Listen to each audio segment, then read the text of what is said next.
Joanna Small, Public Affairs and Communications Manager for the Lynnwood Police Department. It's Friday, October 8th, and this is your LPD Video Week in Review.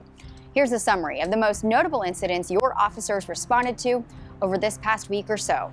We begin with a crime that occurred on September 13th, but we are now seeking the public's help in identifying the suspect. So do you recognize this man or know where he may be located? He's seen on surveillance video breaking a water pipe on the outside of Impact Physical Therapy, Seattle Spine and Sports Medicine on 198th Street Southwest. He then proceeded to take a shower and leave the area. The water continued to run and flooded the building, causing more than $6,000 in damage. It should be noted, Lynnwood has a free hygiene center, complete with showers for anyone who needs one. If you know anything about this person's whereabouts, call Detective Riorda at the number on your screen. On September 25th, officers were dispatched to help South County Fire with a man passed out in a planter bed and partially laying in the roadway. When we arrived, our officer was able to perform a sternum rub to wake the man up, who was confused, could barely stand, and was surrounded by alcohol bottles. He fell on one of them and cut his hand while our officer was attempting to help him. He refused to be transported to the hospital, and due to Washington state laws that restrict an officer's ability to use any kind of force to detain someone if no crime has been committed, we were unable to take him to the hospital for help on what's called an involuntary commit. On September 27th, officers responded to reports of a burglary at a large office building on 44th Avenue West.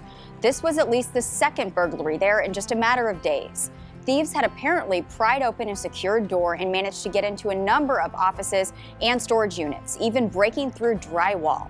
One door was even disassembled, with the interior push bar found laying on the ground. Files were rifled through and thousands of dollars worth of computers, monitors, tools, and equipment were stolen. If you believe you know anything about these crimes, call the number that's on your screen. On September 27th, officers responded to a shoplift in progress at Kohl's and ended up arresting a 3-time convicted felon who had recently assaulted a Snohomish County deputy while committing another theft. We stayed on the phone with the Kohl's loss prevention employee who was able to point out the suspect as he exited the building. We therefore had probable cause to make the arrest, but the suspect took off on foot and refused to comply with officers' commands to stop. Our officer caught up with him, and when he attempted to restrain him, the suspect turned and grabbed our officer's tactical vest, breaking his police radio. 2 more officers were able to help our first officer get the suspect into handcuffs. It was discovered he had a large pair of metal wire cutters on his person. He is facing theft, resisting arrest, and obstructing law enforcement charges.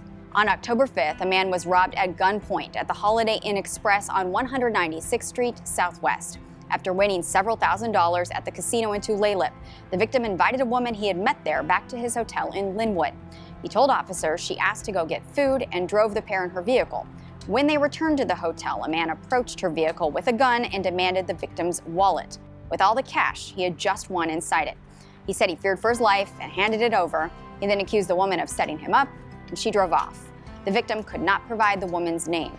If you know anything about this crime, call the number on your screen. And finally, on October 6th, officers were called to what turned out to be a fatal collision on 44th between 164th and 168th. The sole occupant of the sole vehicle involved, a 65-year-old Everett man, somehow lost control of his car and crashed into a retaining wall below an apartment complex. South County Fire attempted to revive him at the scene, and he was transported to Swedish Edmonds, where unfortunately he was declared deceased. Our traffic investigators are looking into speed and other factors that may have contributed to this crash. That's all for now. We'll see you next time.